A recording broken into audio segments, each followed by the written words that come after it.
There are certain emotions our children are quietly losing. So quietly, in fact, that they may never even realize they were meant to have them.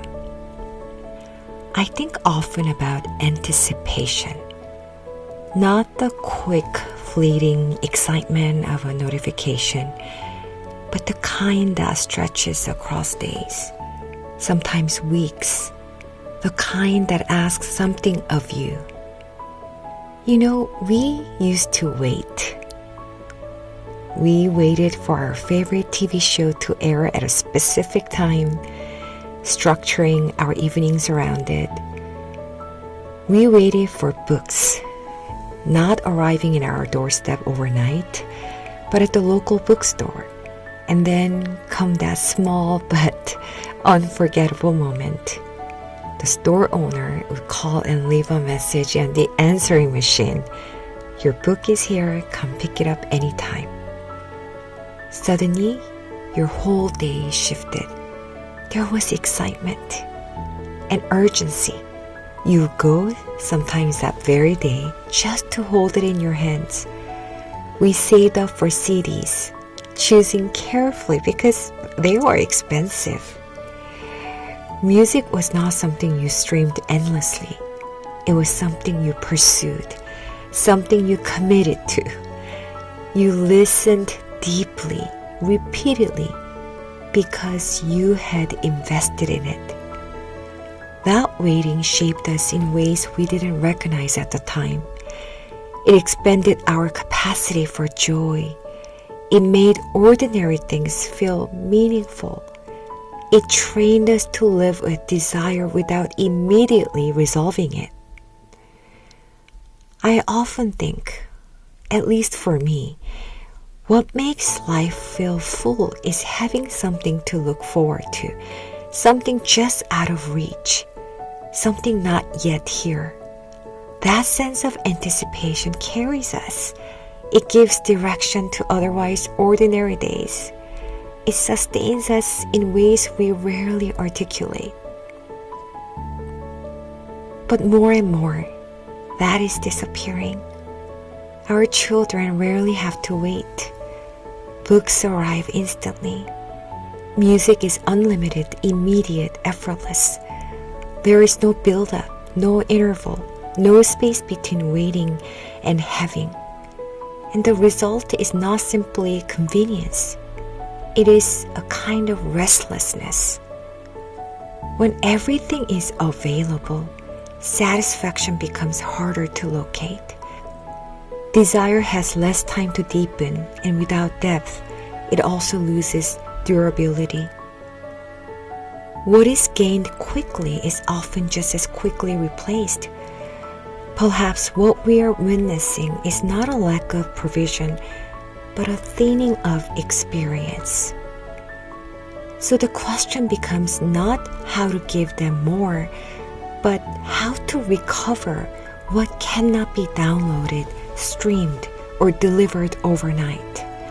The experience of waiting, the discipline of longing, the formation that happens when something remains just beyond reach. One place this can still exist, almost unchanged, is in music. Learning an instrument stands in resistance to the culture of immediacy. There is no shortcut to playing a piece beautifully. The process remains stubbornly the same. Slow practice, repetition, listening, refinement. Progress unfolds gradually, often invisibly at first. No matter how much a student may want the end result, they cannot arrive there instantly. They must stay. They must wait. The piece does not reveal itself all at once. It begins in fragments, measures, phrases, small sections that feel disconnected. Over time, something begins to happen. Weeks later, it becomes playable. Even then, it continues to deepen. Within this process, anticipation is not something added. It is inherent. the student begins to sense a future version of the piece, one that is not yet within reach. That vision draws them forward. It gives purpose to repetition and meaning to effort. And when something finally comes together, when a passage settles, when the sound aligns with what they had imagined, the satisfaction is so different. It is not consumed and discarded. It is recognized, even felt, as something earned. Performance intensifies this further. A recital, a jury, a concert. These create a horizon, a fixed point in time that cannot be rushed or bypassed. The days leading up to it carry weight. Preparation accumulates. Anticipation builds, not as anxiety alone, but as a form of investment. Even the practice room offers something increasingly rare, not stimulation, but space. Space where a child cannot immediately escape difficulty. Space where attention must be sustained. Space where thoughts, frustrations, and small breakthroughs are encountered without interruption. In a world that feels every moment, this kind of space is no longer incidental. It is formative.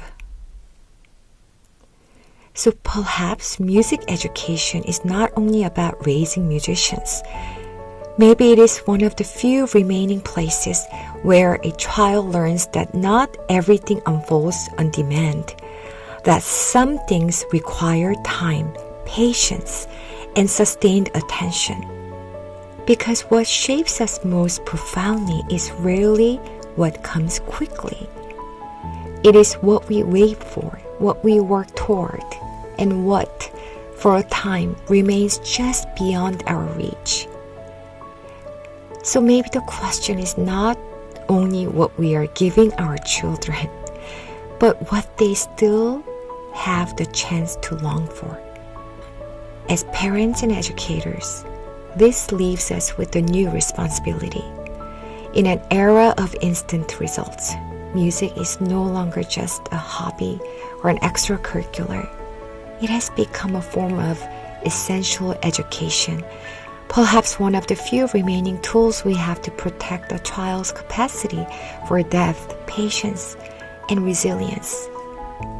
But how do we help them stay when the world tells them to move on?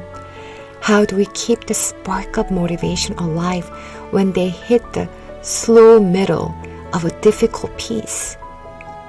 And in a culture of immediacy, what is our role as the adult standing beside the piano bench?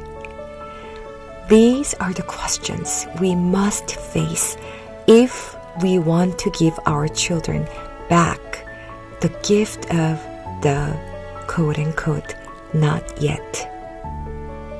In my future video, maybe I can explore more how we can support our children through the long, slow process of mastery and how to help them find the joy that only comes after the wait.